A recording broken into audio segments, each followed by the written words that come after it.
亲爱的网友朋友，大家好。今天呢，我们来继续学习《地藏经》布施的功德，有的轻，有的重，有的是一生的福报，就是能得到一生的福报；有的呢，得到10辈子的福报；还有的人得到100次、1000次轮回的这个大福报。这是为什么呢？这个地球上这个芸芸众生有这个国王、宰相、大臣、大长者、大贵族、大婆罗门婆罗门就是神族了，与神沟通的族等等，这些都是超级贵族的人如果碰到那些最下等最贫穷的人，或者碰到哑巴呀、聋子呀、盲人痴呆侏儒等等残疾残障人士的话呢，那么如果这些王公贵族要想布施的时候，若能够心怀大慈悲，面带慈悲的微笑，或者是这个亲自布施，或者叫人帮忙布施还要这个慈言善语，这些王公贵族这种所获得的功德，就相当于供养了无量无边的佛那样巨大的功德。佛还说这个为什么呢？因为这些国王等贵族能够对那些最贫贱残疾的人发出大慈悲心的话，因为这样的慈善的行为，所以才有那么大的这个福报。比如说贵族的权力荣耀其实这个权力和荣耀本身也是来自于现在和过去世的布施，今世才有这样的富贵。佛为什么讲这个东西，对吧？那你这个富贵怎么来的？其实都是布施来的，只是有的是前世布施。经文中讲到，未来世有国王、贵族等大臣，在遇到佛塔、佛寺或佛菩萨像时，要恭自迎拜，供养布施。请问师父，作为王公贵族，为什么还需要亲自去供养布施呢？这里就是讲的是，你当遇到这个佛寺佛塔造佛像等等，像这些慈悲事业、供佛供菩萨的行为包括供奉这个道场的行为，说你最好，尤其是指这个主人或者这个国王或者你这个机构的这个老板董事长，你最好要做到亲力亲为。亲力亲为，你的感受是不一样的。不是说我就拨了些款过去，这个也是慈悲的但是你亲力亲为的时候，你有一种感受那种感受的时候，其实就是一种自我超度自我提升所以我们在建我们道场的时候，大家来帮忙做事比如说刷个油漆垒个墙前头又修屋顶，做的人虽然辛苦，但是内心的那种幸福感我觉得那个幸福感也可以称为是另一种法喜。当产生这种法喜的时候，就会产生无量的功德，就消了我们过去的一切的大罪大业，将来不下地狱往生极乐的人，是这样子的，所以是特别好。但是呢，我们同样说，我呢只是给了那么多钱，也雇了人去给你们做慈善，跟你修道场，这个有功德吗？有，同样是有这个功德。但是作为发心人来说，你没有直接参与的那种体会就像我们今天说这个包子比较好吃，这个味道口感很好吃这你听说的和亲自尝确实不一样。为什么很多人花钱去旅游呢？对不对？那你在电影上电视上，你今天去查世界各地著名的景点，你都能看到。那为什么说我还要花钱受罪，坐飞机10几个小时，我要亲自去看呢？不一样，那种感觉不一样，对不对？所以亲自体会的感觉是完全不同。但是呢，使我们的那个就是说慈悲心和功德就会更大我比喻来说哈，比如说我们自己同样我拨了这么多钱去做慈善，去帮穷人或者修佛庙，所获得的功德是1万。那我亲力亲为，既拨钱又带一群人去干这个活哈，那所获得呢就是10万啊，它不一样，这功德会放大。因为其实你在做的这个时候，是你自己的那种真实的那种做慈悲、做慈善，乃至和佛菩萨或者和道场的师父在接触的时候，那种体会，本身就在得到了度化啊，对，它会深入你的人心。比如说你拿出一些钱来做慈善，有的时候是因为我同学介绍，我是不好驳面子，我不得不出这笔钱来做慈善。可是我亲自去做的时候，说哇太好了，做慈善让我好幸福。所以它的从根本的性质上会有很大的差异，所以我们容易被度化，容易产生更巨大的功德，就是这样子啊，它完全不一样的效果。在佛教史上，有许多国王遵循佛陀的教导，修建佛塔、佛寺，并传播佛经，弘扬佛法。请师父为我们介绍一些这样的故事。这个在世界历史上哈，这个都数不清楚有多少。在印度来说呢，就是最早的有一位那个大转轮王叫阿育王，他当时呢就有点很像于中国的秦始皇，就他将当时的印度、恒河整个这个区域哈，这个很大的面积都已经可以统治了，也就是有很多小国、小诸侯国和大的这个部落哈，那么多的小国，他给他统一了。但是哈，其实就像一路打，就像当年成吉思汗一样，你打本身不容易，对不对？但是你带的，比如说你带的100万军队，难道你把军队都留下吗？打一个地方不会吧？你能留几十个人军队就不错了，对不对？打过去的，你带着你的大部队一直往前打，打过去的地方会不会造反呢？所以你的统治领导马上就会发生问题。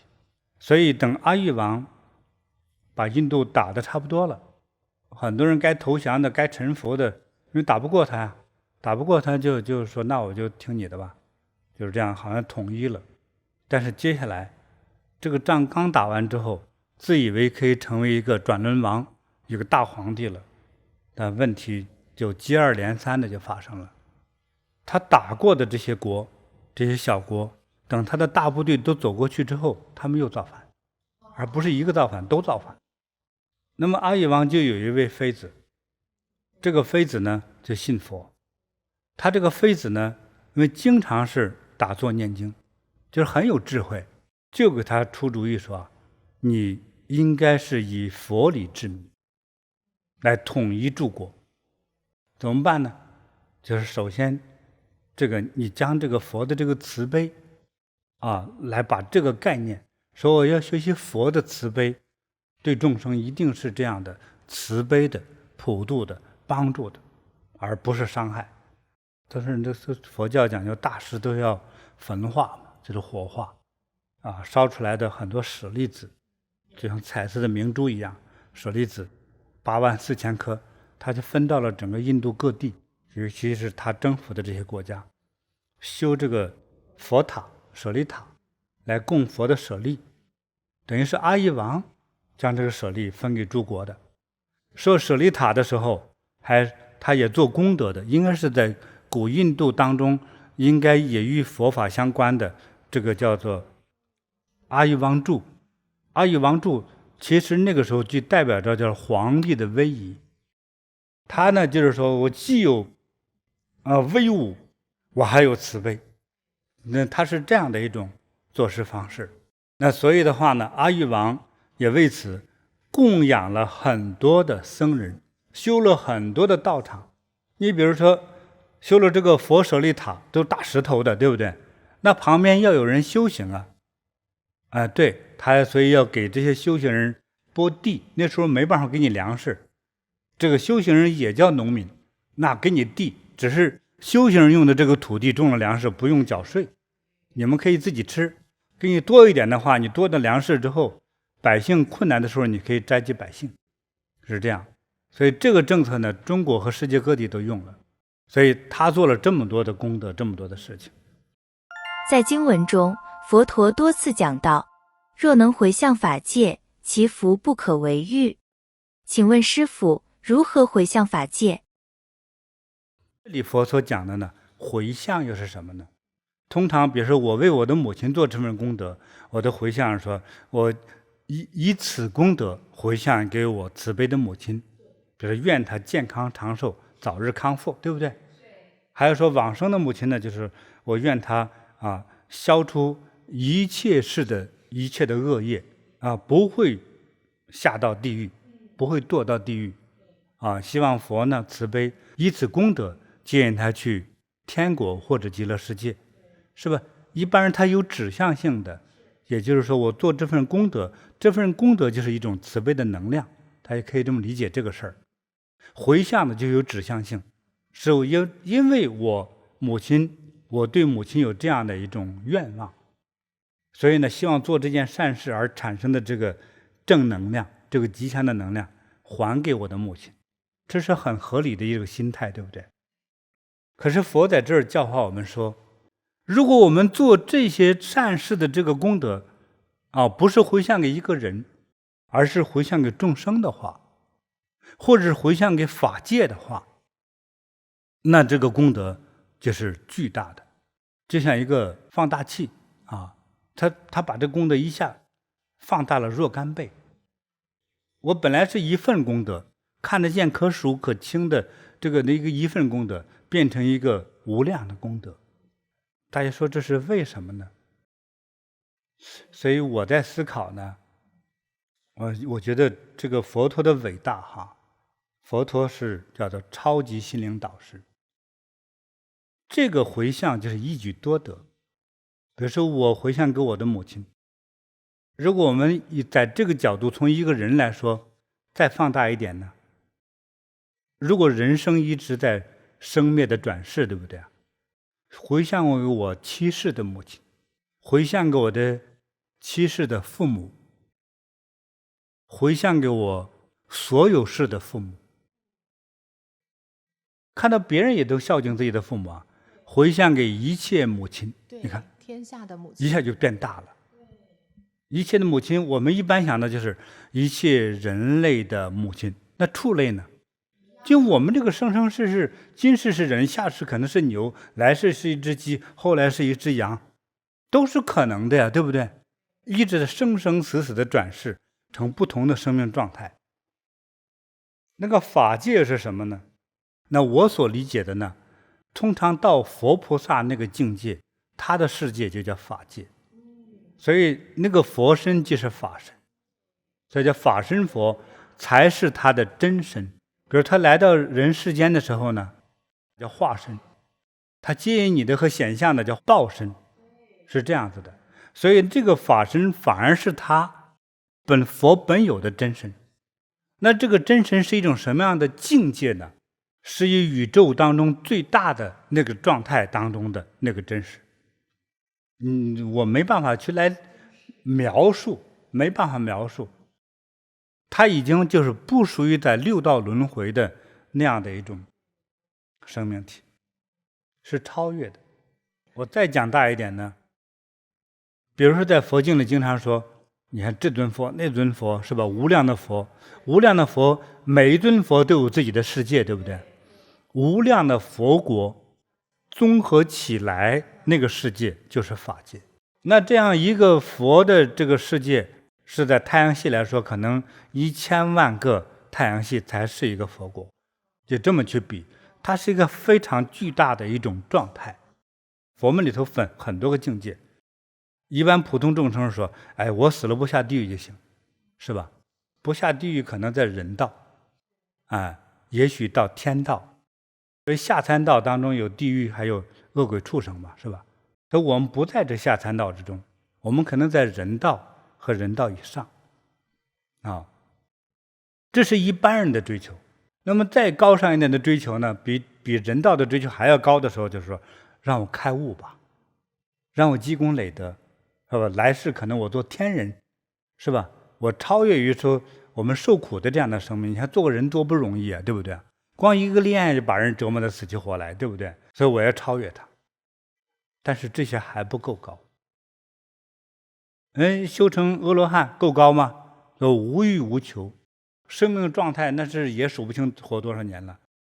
说这还不够高，我要活到是法界的状态，那个状态就叫涅槃。那个涅槃不是死，而是永生的意思。涅槃那个状态，而是说我的化身能随时出现在所有的世界。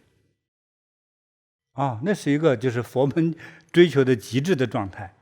所以在佛门之中，它很理性它不是说一元化的这个世界，一个神一个世界这样。佛说的这个世界是无边无际，还有很多的佛国和宇宙的世界。知道了所以这个回向给法界，回向给你这么理解，回向给全宇宙。不是爱人类众生，爱所有的众生的意思。无论是神、佛、菩萨、罗汉、金刚、天人、恶鬼、地狱、畜生，一切都能受益。我觉得这样去想是对的。所以就从我们在做功德的时候，不光是面对的时候，我今天修了这个庙，印了这个佛经之后，我得什么好处？不是，我要把这份功德回向给所有的一切的众生，所有世界的众生，其实也给他们变成一种心灵的沟通。第二个是对他们的关照，慈悲的关照，或者是慈悲的共鸣。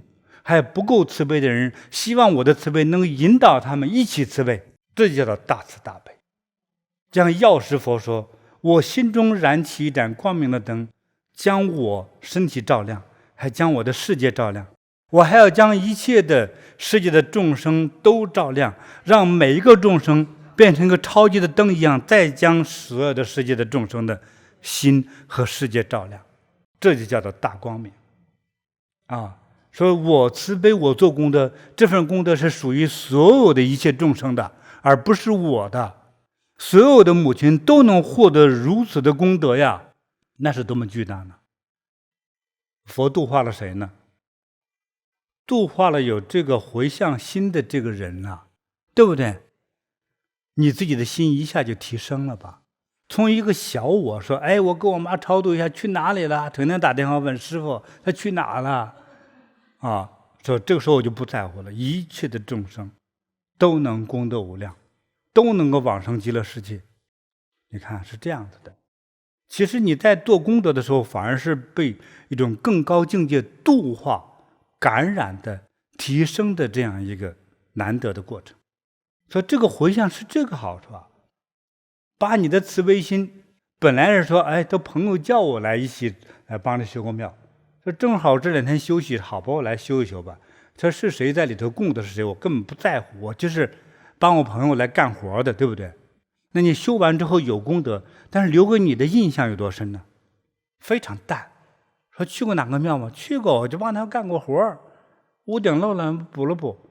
那你们有没有礼礼佛的？没空，我也不信。你看就这样过去了。说如果这样子，你干脆你把你做这份慈善这个行为的这个功德回向给宇宙众生呢，你还会淡淡的过去吗？立刻就升华了，从一个普通的凡人升成大菩萨了，甚至立刻成佛了。就是这样的一种境界。这是佛为什么说你今天听到讲这一段你就能成佛呢？就是这样的，真的苦口婆心，让你一步登天，一刹那成佛的这个方法。请问师父，如果只做了很小的一点功德，也能做大回向吗？当然了，比如说我在佛前献了一朵花，对不对？并且这个花还不贵，但是你要有一个美好的心呐。前一讲我们不是讲了吗？你供佛的时候你不能把脏的不好的东西供佛，对不对？但是这个花是干净的，还是我亲手摘的，希望佛看的这个花能够打内心产生欢喜，内心慈悲，是吧？当你回向的时候，说一切众生都能欢喜，一切众生都快乐，一切众生都解脱，一切众生都法喜充满。对，所以这么一件小小的慈悲，一下就放大了全世界去了，这个功德就大了，所以那就成佛之路就来了。所以这个回向这个心太重要了，了不起。经文最后，佛陀总结说，这就是舍一得万报。师父也经常跟我们讲，做功德是舍一得万。请问师父，为什么做功德和回向有舍一得万的效果呢？那今天就讲到这部经，这经文里头和我所说的这句话一样，说我在小时候没有读过这部经所以这句话就在这儿吻合了。所以我们读到这儿说，哎呀，师父说的一样，怎么一模一样？舍一得万。我说舍一得万是基本的你比如说你奉献了，按钱来说是奉献了1块钱，但是你得到的福报呢是1万块钱以上，1万块钱以上是10万、100万、1000万、1个亿、10个亿都是有可能的但是佛给我们众生留下做功德、做慈善的这个留下来这个叫做功德增长的余地是巨大的。对，所以舍一得万，这是我的直接一种总结。我们讲它真正的这个意义就是这样，说你想我们作为普通众生来，你想富贵吗？你想智慧吗？你想解脱吗？我说的解脱不一定说迅速成佛比如你的人生的烦恼之中解脱，不被烦恼障碍，对吧？想吧这是看起来很具体，对不对？其实做这些功德就能获得这样的作用。所以这个舍一得万的这个万，它都化成金钱吗？含有金钱财富的这个部分，但是还有很多东西比金钱还要重要，还要实用的东西。比如说安定的心，对，安定的情绪智慧的大脑，使你居住的环境都是平安幸福的。对，这都是功德呀，功德福报来着。所以舍一得万的这个范围都是人生当中甚至是跨世纪的。比如说我说的世纪是指生命的轮回世纪，比如说我这一世基本吉祥，我来世还吉祥，那么1000世里头还是吉祥的。你知道修佛法的人稍微高一点的境界，有一种境界叫什么呢？只要他在那里的十方土地都是吉祥。在中国远古传说，比如说远古时期不是有三皇五帝嘛，是吧？3皇，第一个皇叫尧，第二个皇就是叫舜，第三个叫禹。叫尧的这个我们的祖先皇帝呢，他的几个大臣就说，你是皇帝，你的法力高强，武功高强，对人又好，对不对？你应该传给你的孩子呀。有几个大臣就说，我们推荐你大儿子。我说的不是原文的意思了，但是大概就是说，大儿子太愚笨，说二儿子太滑头，三儿子太贪小利益，说这些都不是成为一代帝王的这样的人才，这教都教不出来。说不行，所以我不能在自己的孩子中选。他说呢，我呢希望说你们到天下给我推荐优秀的人才，将来能接我的班，成为利益我们这个众生的皇帝。对，他们每年都有人找到一些人才推荐，但是有一次有一个人推荐了一个人叫做舜他说这个舜长得也还可以，是吧？那个时候挺能干的人才有很多都长得挺帅的你为了考验你的先天的能力嘛，是吧？先给他放到了一个森林里头，这个森林是一个大团队拿着兵器进去之后，就把他一个人放进去了。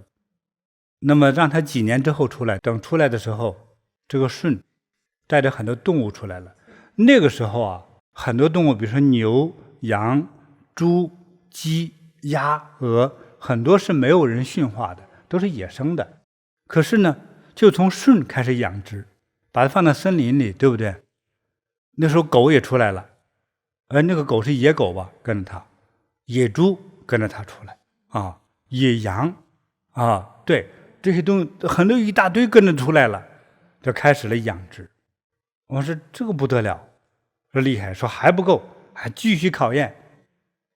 给他放到北方的干旱的地方，就是现在就是河北省的那个邢台、邯郸附近。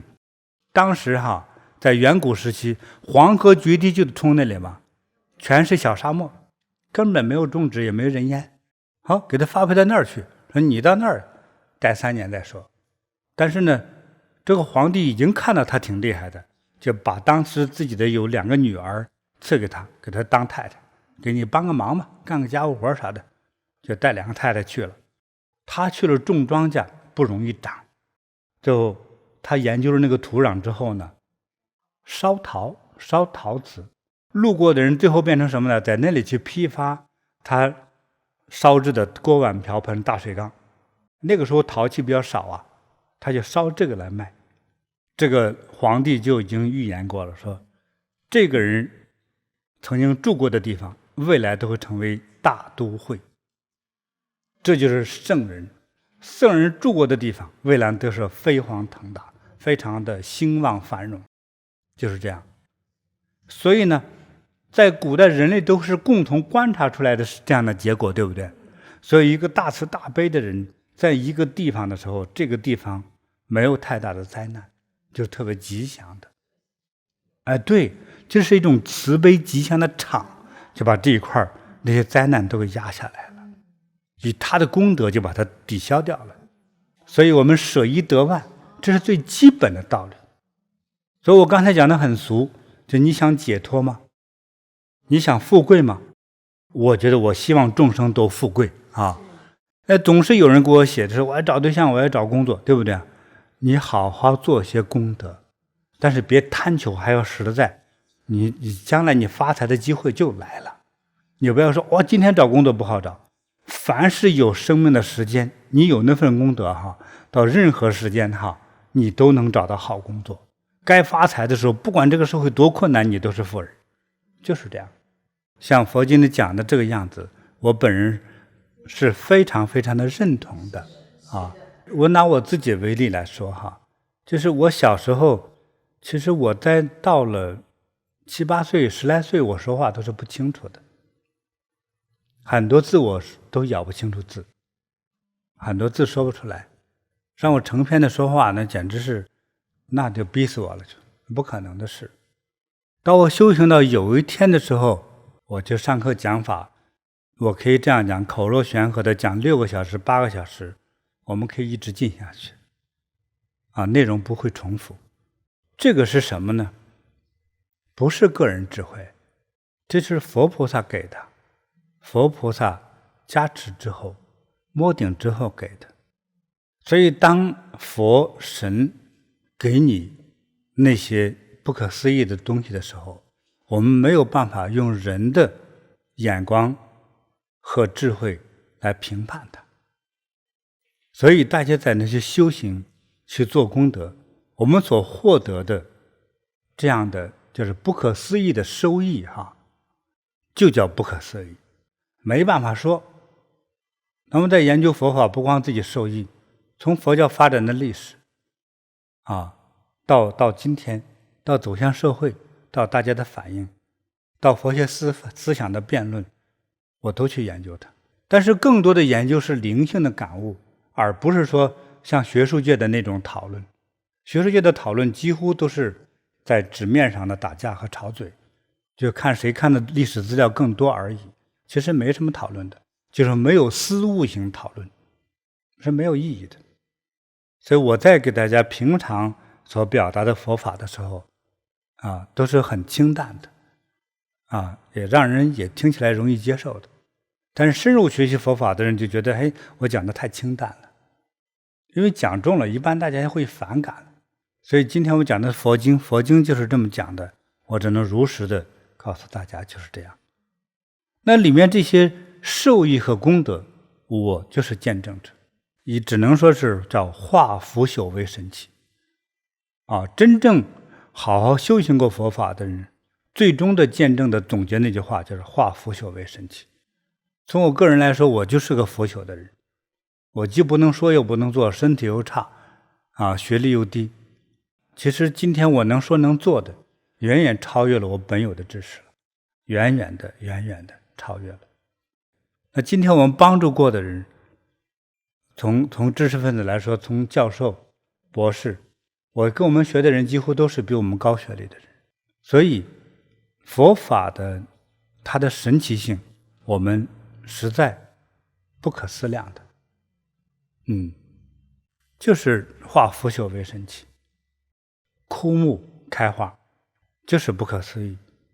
所以你相信我的话的话，你也跟着我去学着去做。希望大家以后每天在吃饭的时候，尤其是吃早餐的时候因为是一天第一次吃饭嘛希望天下一切众生都有饭吃要去这样想我要睡觉的时候愿天下众生都有房住，都有床来睡觉。对，有这样的感恩心的时候，我们睡得会踏实，会相对坦然一点，知道吗？当时我都是用我的七情六欲的心，总觉得我怎么少这个，我怎么缺那个，我怎么求不到那个东西的时候，用这样一种求的欲望的心的时候，就让我们睡不好觉。也让我们担忧恐惧的心的时候更睡不好觉。但是用这种祈祷和感恩的心的时候，我们睡得更好因为会有功德，甚至一切鬼神菩萨都会护佑我们的。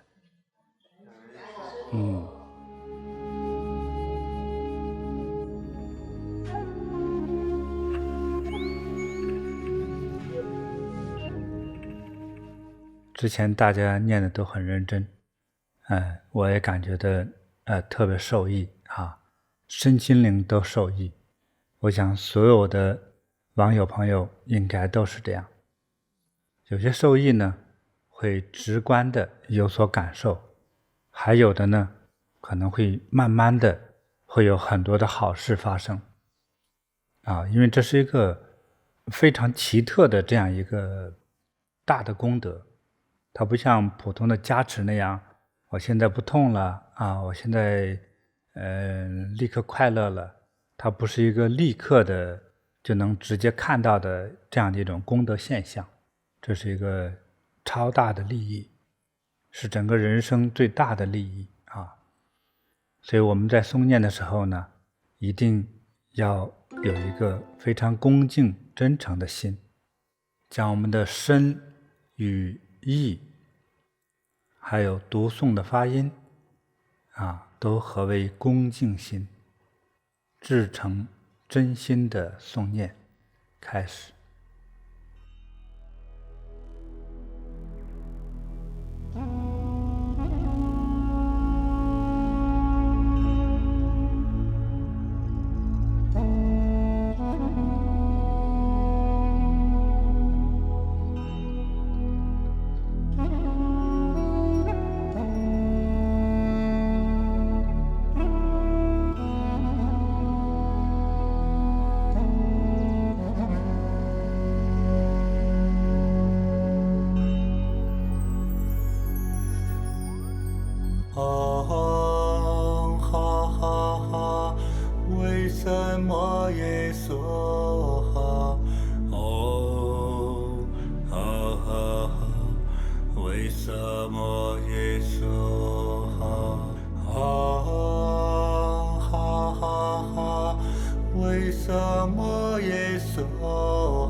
梭哈，唵哈哈哈，为萨摩耶梭哈，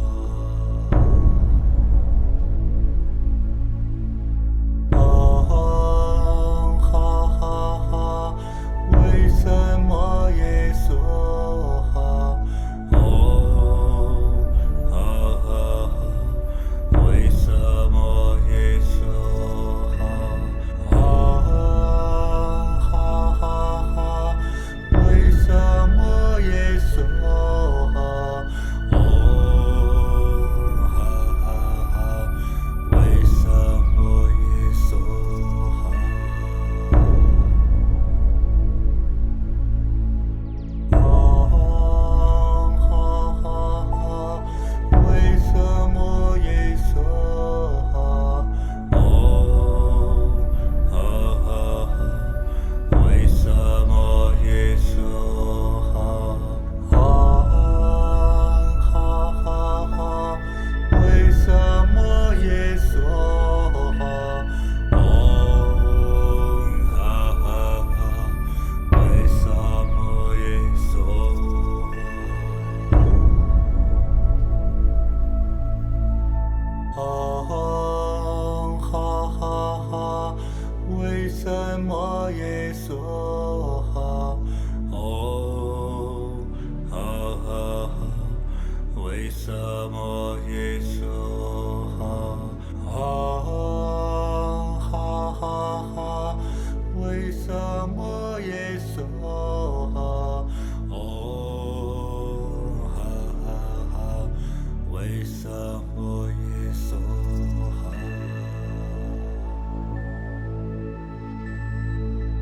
唵哈哈哈，为萨摩耶梭哈，唵哈哈哈，为萨摩耶梭哈，唵哈哈哈，为萨摩耶梭哈，唵哈哈哈，为萨摩耶梭哈，唵哈哈哈，为萨摩耶梭哈，唵哈哈哈，为萨摩耶梭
么耶稣？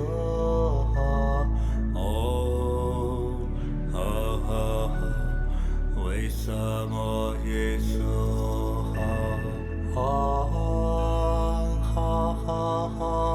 为什么耶稣？哦，为什么耶稣？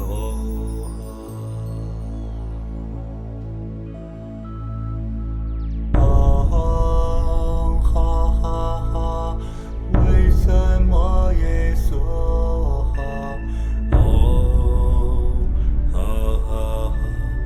为什么耶稣？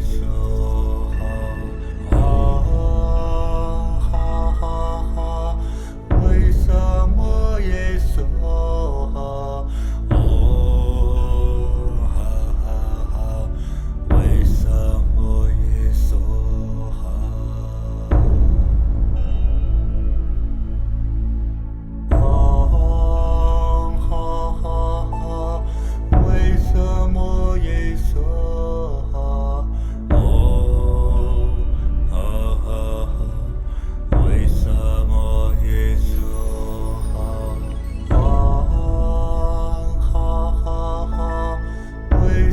什么耶稣？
为什么耶稣？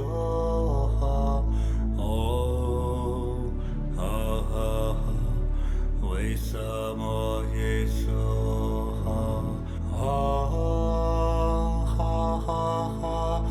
为什么耶稣？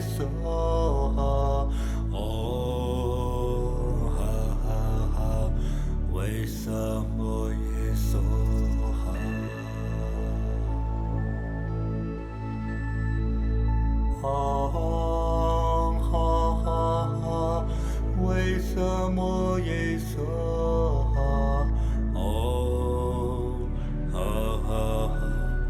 为什么耶稣？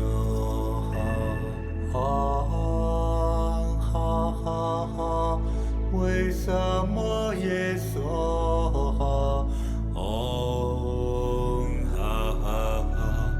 为什么耶稣？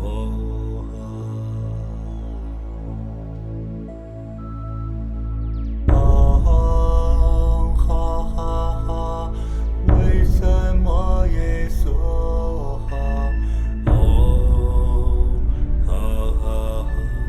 为什么耶稣？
什么耶稣好？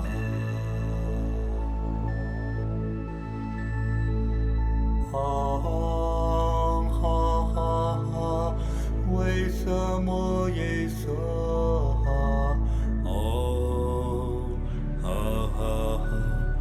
为什么耶稣好？为什么耶稣好？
为什么耶稣？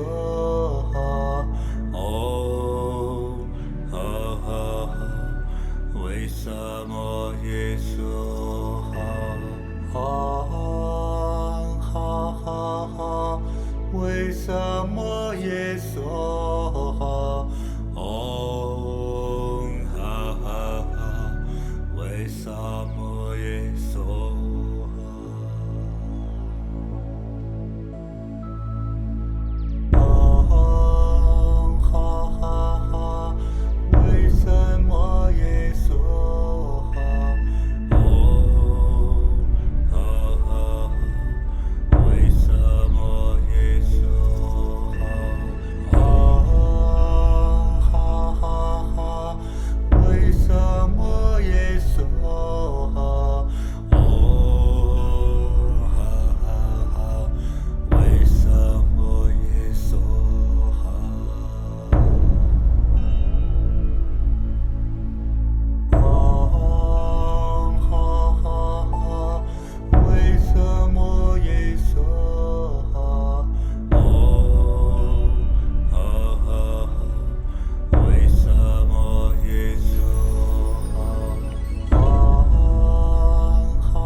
什么耶稣？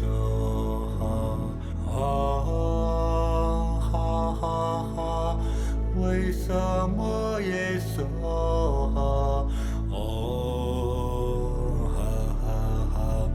为什么耶稣？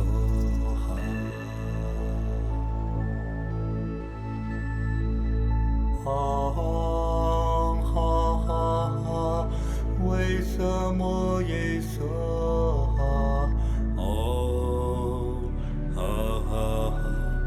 为什么耶稣？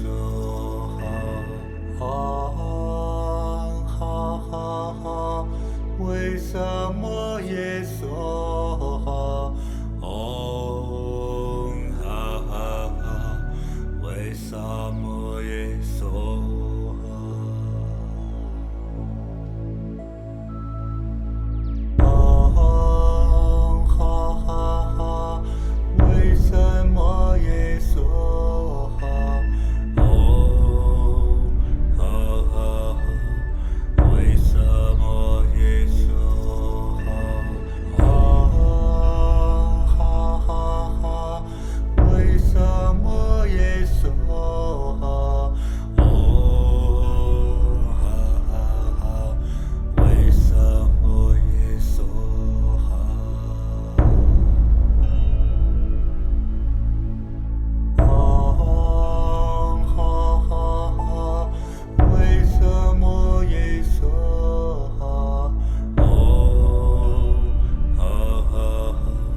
什么耶稣哈哈哈，为什么耶稣哈哈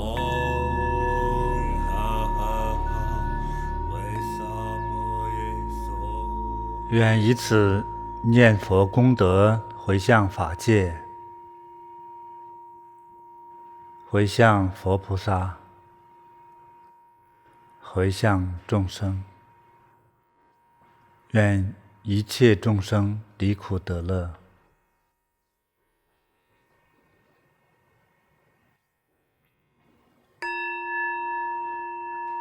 愿父母吉祥安康。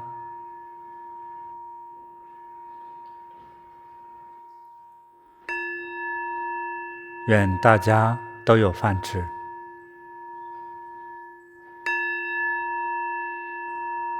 愿大家都有工作。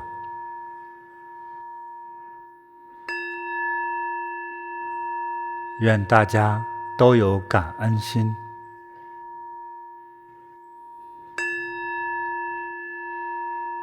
愿大家都能脱离痛苦。愿一切灾病消失。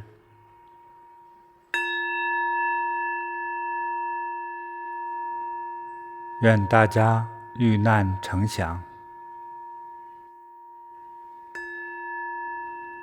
愿大家增长智慧。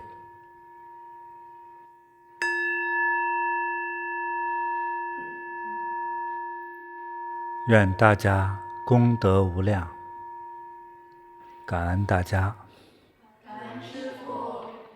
好，大家搓搓手，之后轻轻搓搓脸，回到7岁的样子。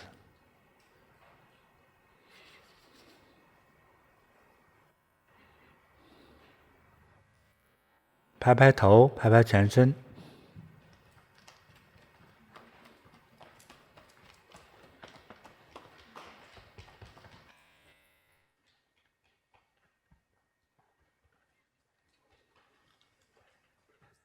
我们真诚的诵念一定会得到无量的利益，如经典里佛嘱咐大家的那样。如果大家有什么样的心事心愿一切所求，我想都能得到佛菩萨对我们的帮助，帮我们消灾消业。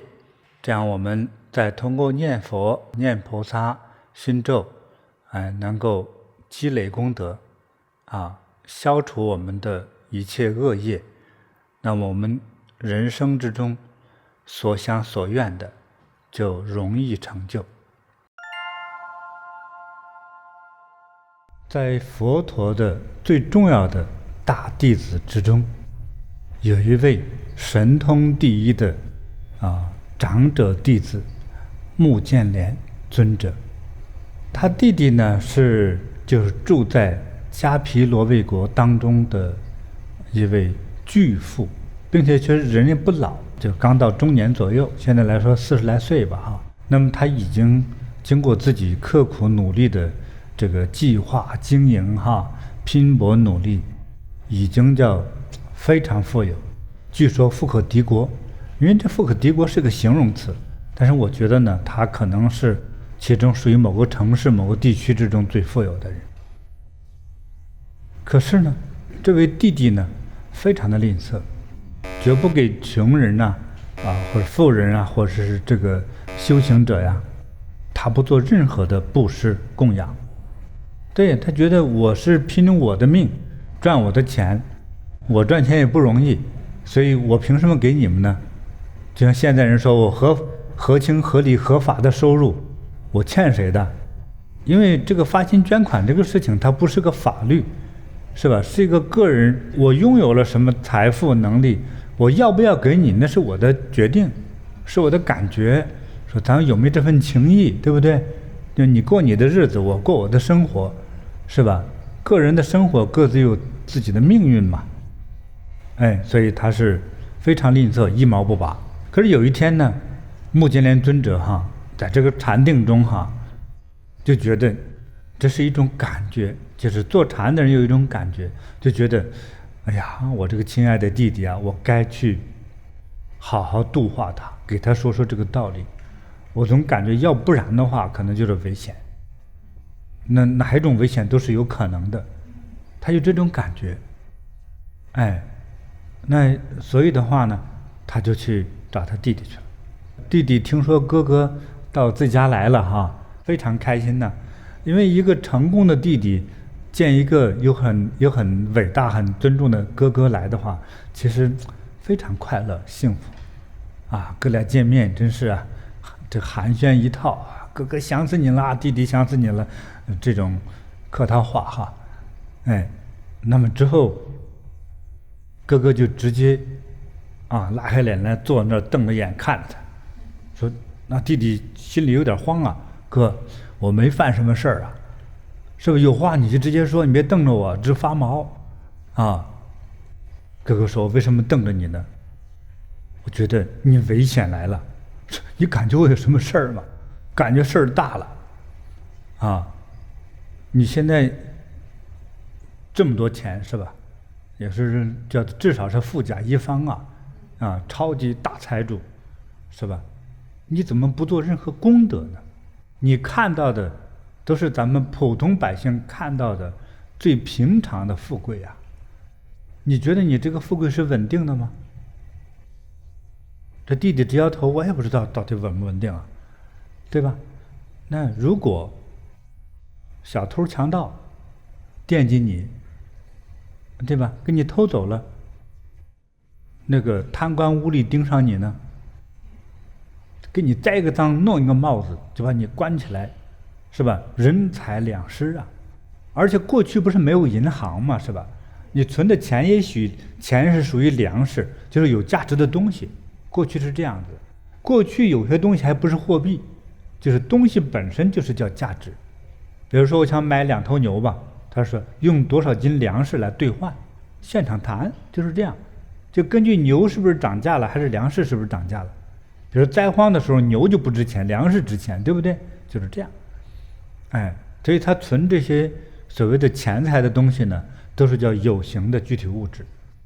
哎，他自己家呢，因为特别富有呢，他专门有个库房，存着他这些就等于钱财的这些货物，是吧？你存这个，你存的这小仓库，要起火了呢，这弟弟越听越恶心，你怎么光说倒霉事啊？哎，这个反正大哥教训的我就听吧，他今天又是出家第一，又神通第一，我就听着，对吧？还有，就算你大富大贵，前面事儿都安然度过，你还往下继续留，很多人对不对？你说你也有几个孩子，有很多做父母亲的，拼着老命的去挣扎、去赚钱、去努力、去工作、去打拼，一个人做好几份工作。其中有一个原因是希望自己的子女是吧不受罪和过得更好。你看，那读书很贵吧哈，好学校好老师都贵，从古代到现在都贵。说今天你上个好的私立学校贵吧哈，古代找一个老师比私立学校要贵10倍，这真要富人才请得起老师，是这样。所以是好，你教育半天，你的孩子希望他成为人才。可是你孩子没有这个贫苦的钱财的压力的时候，他就容易怠慢，就是很多就好吃懒做啊，富家公子，什么公子病、公主病，是吧？这个不能吃，那个不能穿。这个孩子他没有过那个贫苦日子，就是他有了钱了，他没有体会过，不管父母亲对于贫苦是什么样的那个痛苦的惊悚的那一幕一幕的画面哈，是有什么样的感受，但是你的子女没这感受，所以他的生活方式呢，就属于他的新一代的生活方式。像当代人说，父母亲努力半天，是吧？虽然赚了钱，哎，这个舍不得吃，舍不得用，所以很多第一代，像中国的第一代创业的富人，对不对？确实挣了不少钱，他的穿戴舍不得去奢侈。但是你同样是这样，你看他的孩子是怎么花钱的，花的好像是偷来的钱一样啊，拼命的烧钱了，是吧？那个衣服想方设法变着弯的去，穿名牌，开名车，啊，吃些人不该吃的东西，用人不该用的东西，花天酒地，是吧？所以就是算一切灾难你挺过去了，可是你的孩子可能还会给你挥霍光了，啊，所以我觉得弟弟啊，你应该为你的未来，啊，积累一点功德的资粮。你要做布施，你去要布施给穷苦的人，也布施给像我一样的出家修行的这些圣者们，因为他们可以为你消灾。啊，布施给穷人也更给你积德，你应该做这些善事。这个大哥也是很有尊严的哈，又有在整个当时来说，当时对他的世界来说，没人不知道他哥的名字，啊，大名鼎鼎啊，哎，功德超群而卓著呀。所以大哥这么一番非常严厉、语重心长的开示，弟弟觉得有道理，你这几个方面都给我说到了，他也深有感触，对不对？这时候老婆说穿着也开始非常的讲究而挑剔了，也不节约了，是吧？他的孩子也开始不争气了，应该他已经有感觉了。还有过去人很相信灵魂的归宿，对不对？哎，这个灵魂去了哪里了？上天还是入地，还是遭罪，还是变成狗、猪、牛、羊？啊，其实古人其实对于说我们的未来的归处在哪里，其实挺在乎的，啊，所以听他这个兄长讲完之后，哥你说的有道理，那怎么着？那我就要不就布施点儿，哥就别布施点儿了，你为的未来的这个功德哈，你要可以多布施，尽量布施。好，他就开始布施，不知从第几天之后就开始，他有很多工人嘛，看哪里有贫穷的，张贴一些告示，需要钱的、需要粮食、需要东西的来找我来。哎呀，他们家门口排着长队来领救济的各种的物资，那么粮食是最多的需求啊。哎呀，布施了很多东西出去。但是呢，他呢这个人他毕竟是一个聪明人，他一边往外布施，一边再请工人盖了个仓库。等他布施啊，他把这个他用1年多的时间哈，把他存下的这些财富的东西啊布施的差不多了啊。等过了1年，当然这个过程之中他挺幸福的，因为走到哪去大家都感恩呐。哇，大善人啊，活菩萨呀，就是大家都恭敬他、恭维他，就太好了。原来你是铁公鸡哈，想拔都拔不下毛来，现在结果你主动给我们这么多的布施，得到帮助的这些穷人啊，哎呀，真是把他当活菩萨看待，所以他很幸福，就充满着欢喜自在，这是他很幸福的部分。但是呢，他还留着自己的小心眼儿，等1年以后啊，他亲自拿着钥匙打开他的新盖的仓库门，打开去一看，就给他那些工作人员说，怎么里头还是空的呀？那我觉得我做了功德，做了善事，应该我这个库里面金银财宝又装满了，从天上飞来了。我哥不是说这个你只有布施才能永恒的富贵，才保住你这一切的财富，怎么这库房空空的，怎么什么都没有来？就找他哥问啊，他觉得很灰心丧气，找哥哥评理去啊。这个找哥哥就问呢，哥哥就带他用功夫哈，用禅定的功夫，哗一下闪出一个大屏幕，就看到了他的未来。看到未来啊，哇，有一个地方他从来没去过也没见过，特别漂亮，就有很多建筑工人呢，修花园的呀，都在盖一个超级非常富丽堂皇的大宫殿，正在做建设，正在建设之中。反正80%都建好了，就到了后来细节装修的部分了。到了这个部分，他问哥哥这是干啥了？你领我这是什么地方啊？说这是天国。哦，这是天国呀。那这个房子给谁盖的？说那不是正好那边有一个人像个监工的一个首领吗？你自己问问他。他问：嗨，朋友，你们这是盖什么呢？说盖宫殿。盖什么宫殿？说我们天王的宫殿。天王的宫殿。你天王是谁啊？是目犍连尊者的弟弟。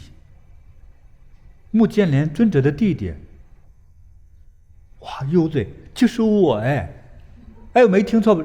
这是给谁的？目犍连尊者弟弟的新宫殿。这是什么地方？这是天国。那这是什么样的宫殿呢？是天王的宫殿。所以他哥说：“这真的假的？”说你自己看了，这是真的假的？我只是说，给你一个切一个画面回来，是吧？用神通给你看到，你未来的宫殿就是这样子。说你的功德福德没有白做啊，里头各种的宝贝，旁边放着各种的玻璃罐子，放着各种各样的宝贝，要什么宝贝都有，金银财宝啊，珍珠、玛瑙啊。让他最高兴的还有一群特别漂亮的美女，他也不放心，说哥，这美女也是那天王的吗？当然了，说我不放心。那你问美女，你们在这干啥呢？说我们在等待着我们的天王。天王是谁呢？说目犍连尊者的弟弟。要一听，痛快，哥放心了，回来我还继续布施。这故事就完了。目犍连尊者告诉弟弟，布施和供养会有极大的福报。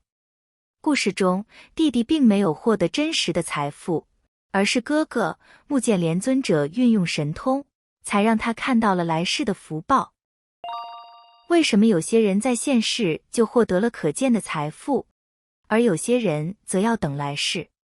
这个功德福报哈，它是每个人的这种叫做因缘不同哈，它这个福报呈现的方向还有时间地点都不一样。就像我每个人的这个指纹都不一样哈，个性长相都有一点差别，所以当这种福报呈现是不一样啊。那么有的就是说当世就有回报，有的是子孙有看到了这个结果哈。对，其实这个功德呢，这种功德财富，也就是人生所追求的美好哈。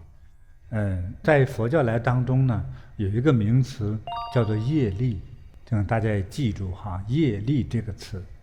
业力在佛教之中是，就是和这个因果啊，它都是叫专用名词，而且这个是被世界所接受和认可的，就是我们行为而产生的某种影响力、作用力，尤其是行为当中含有善的和恶的之后而产生的作用力，是吧？比如说骗人、坑人、害人、杀人、杀动物、骂人、打人，这些都是叫恶业。我今天就帮人，去用一种真正关怀的去博爱啊，去布施、去奉献等等的，像这些就是善业。那你的这个行为呢，你做的善，未来是得善果。那这个业的话存在哪里呢？用大家今天能够熟悉的一个词汇哈，就是所以中青年人知道的，存到云端了。我们今天所说的云端，只是说借用这个词让你理解，就是说存在这个世界与你最相关的，而且你只要在这个世界上，你永远和你的这个业的云端永远是和影子一样连在一起的，就像与你周围的空气连在一起一样，就是在任何时候，云端里面的这个功德也好，罪业也好，该开花了，该结果了，该呈现的时候，它到那个点就会呈现出来，是这样。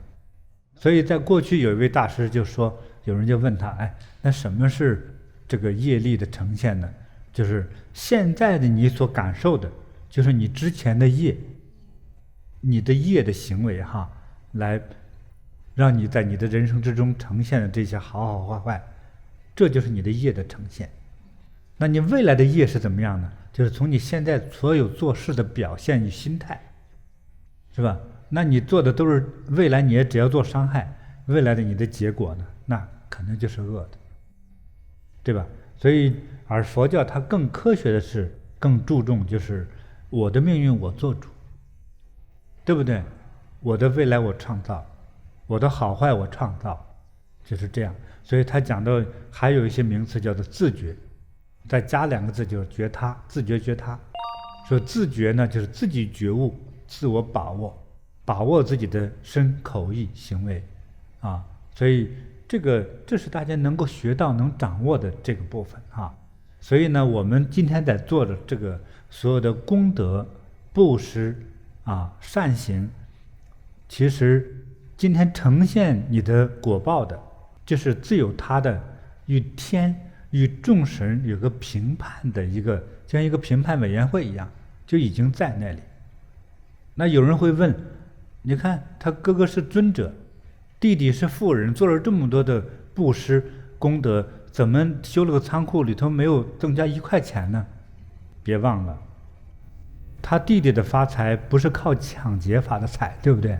他弟弟是个商人，比如说1万亩地出租种植，对不对？1000个商铺在出租，还有织衣服啊，做皮鞋啊，染发店是吧？美容店都各有很多家，所以你就因为你的行业在你让你还在继续富贵的，虽然你没有了这一仓库的钱在人世间，可是你还要每天还有几千万的收入在继续收入的，你还不是穷人，并且现在这个钱小偷可以给你偷走，一把火可以把它烧光，孩子可以给你败光，但是存在你的云端银行的那个永远烧不掉，丢不了，何况你还在继续在人世间还在继续就是产生着收入，所以它可以让你说好吧，这20年让你看不到有更多的钱返回来，但是你有就是应该说一种叫投资，就像在银行利息一样，我这100万存进去，一天是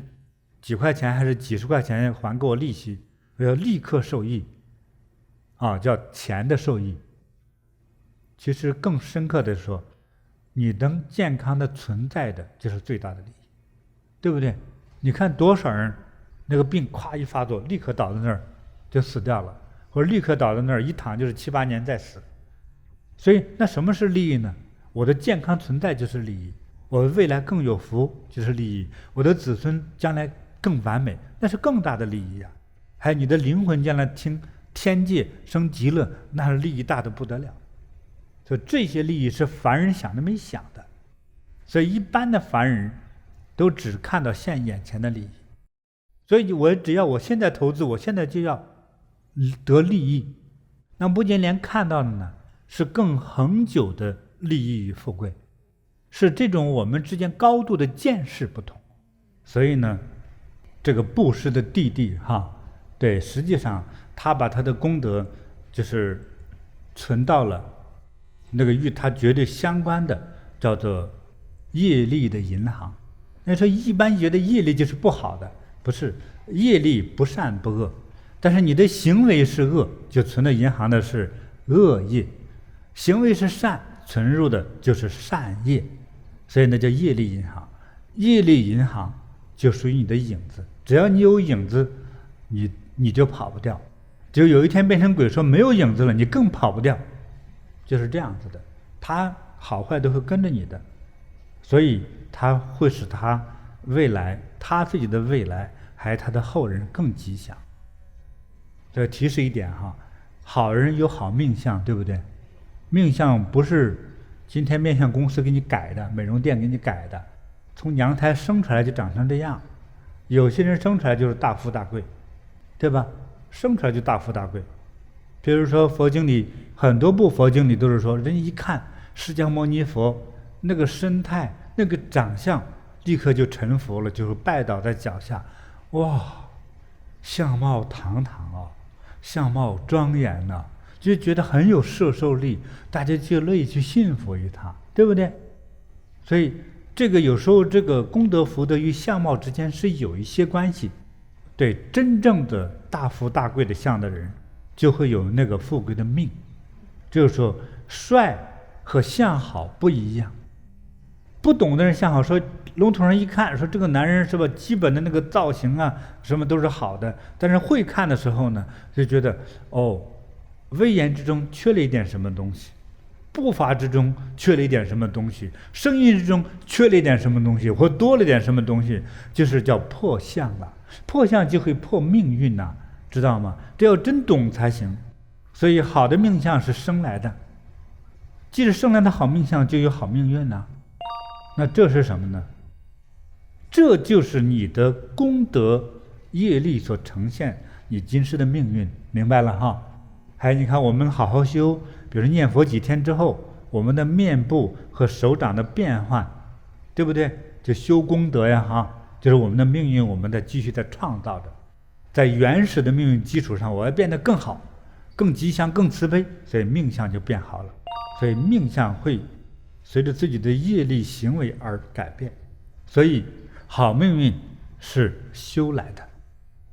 所以大家懂得这个道理了之后呢，就懂得了这个因果的概念，就是我的命运我做主，我的未来我创造，我的因果我创造，我的幸福我创造，我的吉祥我创造，还有我的富贵我创造。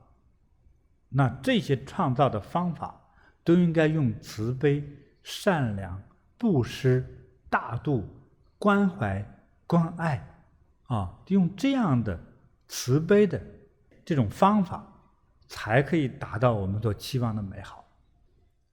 一些算计的斤斤计较的那些，我们看到的还都是眼前的短暂的利益长久的吉祥才是真正的吉祥。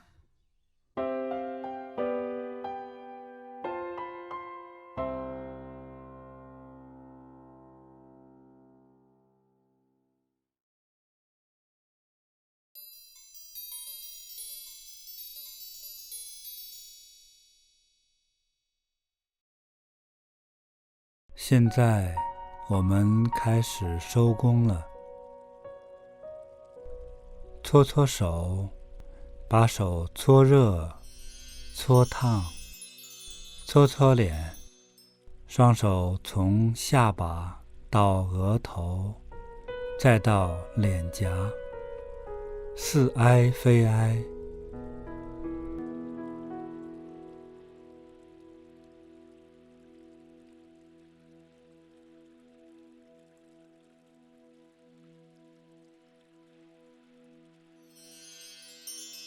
再把手搓热、搓烫，干梳头，将食指岔开，指肚适当的用力，手指从前发际梳理到后发际，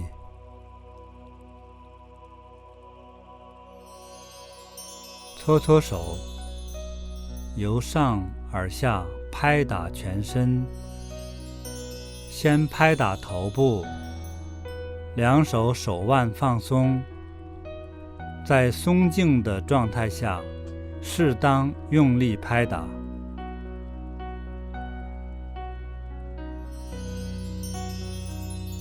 拍打左肩，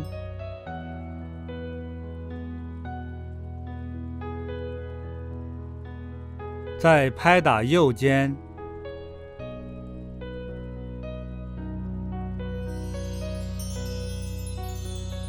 接着拍打前胸，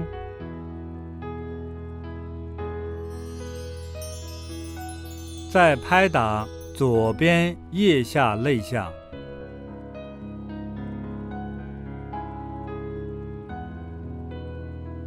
换右侧，拍打右边腋下肋下。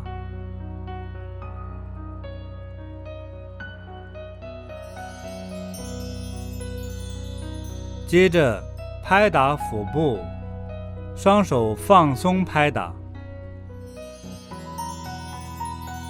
慢慢起身，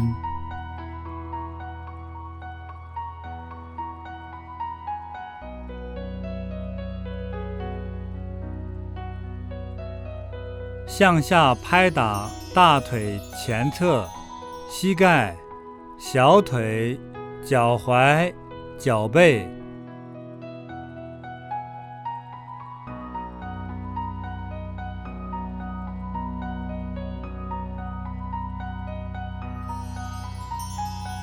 轻轻拍打后腰，往下拍打臀部，按顺序再向下拍打大腿后侧、膝盖后侧、小腿后侧、脚踝、脚跟。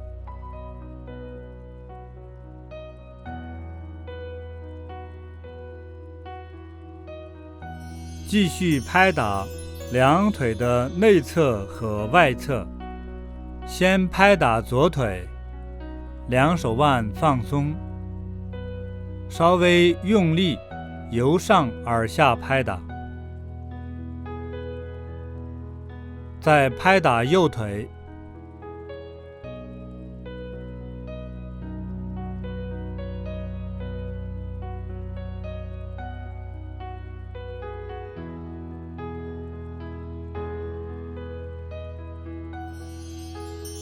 继续拍打两手臂，先拍打左手臂，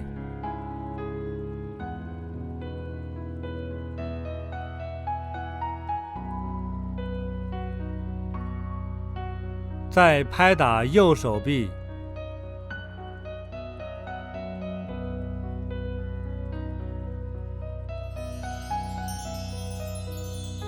全身拍打完之后，搓搓手，再轻轻地按摩全身，双手似挨非挨，观想，将我们刚刚拍打出来的灰尘轻轻扫掉，扫除烦恼，我们变得健康快乐。同时意念收收收。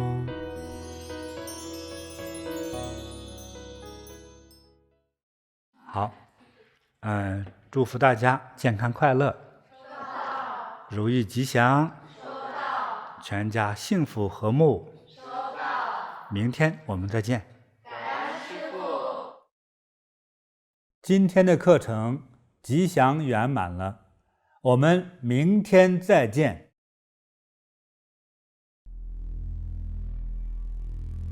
农历7月15是佛教中重大的节日盂兰盆节，又称为佛欢喜日，是超度祖先、普度亡灵的殊胜节日。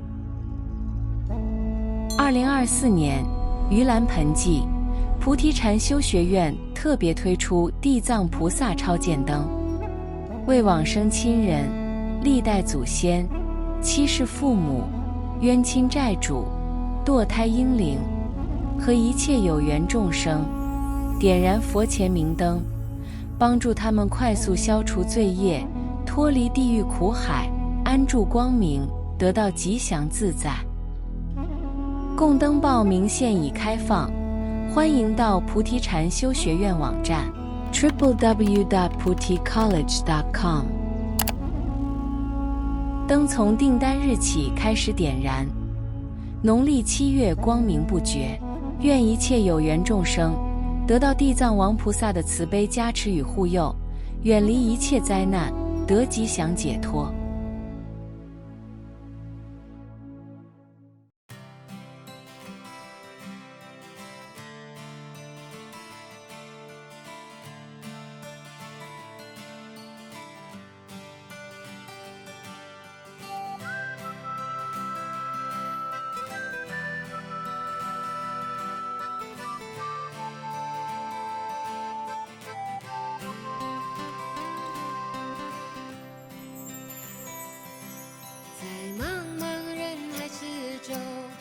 与您相遇，小小的红点里，人生就此欢喜。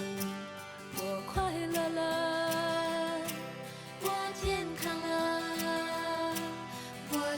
福了，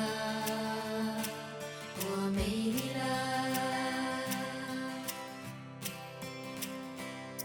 在茫茫人海之中，让我与你相遇。